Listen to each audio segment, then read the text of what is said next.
Your time here will seriously fly by. I can't even believe I'm in my last year. So branch out, make friends, join clubs, and if you need any help finding a place to get involved, I'm here for you. As new students, most of you are probably on your own for the first time. Some of you, like transfer students, may have already been on your own for a while now, but regardless, if you haven't learned it already, you'll come to realize that life has a tendency to throw some major curveballs. Some of those are harder to deal with than others. Some set us back by miles, and some help us to grow. It's not easy to balance the real world while being a student. That's where the second lesson comes in. Treat yourself like you're someone worth caring for, because you are. Scheduling alone time may not feel like a top priority for you, but your life is gonna change a lot over the next few years, believe me. Check in with yourself once in a while, even if that's not something that you normally do. Reflect on the lessons you've learned and the moments you wish you made a different decision. These are all a part of who you are and who you become. Oftentimes, I find myself struggling to balance my busy schedule, and it affects my motivation pretty frequently. There's probably going to be a time in your college career where you feel the same way.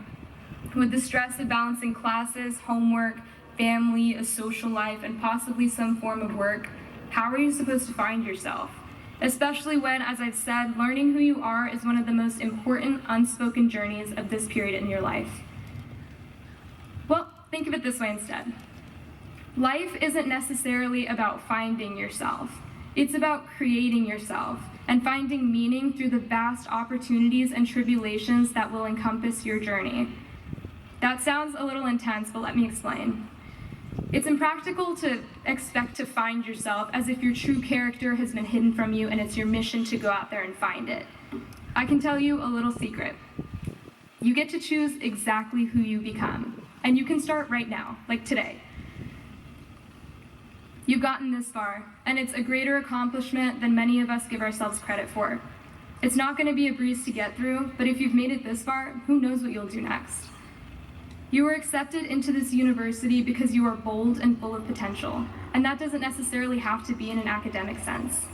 Remind yourself of that, especially when you feel weary about taking a leap of faith. A ship in a harbor is safe, but that's not what ships are for. If you take anything away from today, remember that your new mission, on top of passing your classes, will be to create the version of yourself that will guide you through college and into a world of immeasurable opportunities. You have a beautiful new home, with hikes and the ocean right at your feet and lifelong friends right around the corner. I never thought I would love this school as much as I do now, but here I am telling you that it's the best place in the world. Stephen Hawking even described UCSB and Santa Barbara as his favorite place in the universe.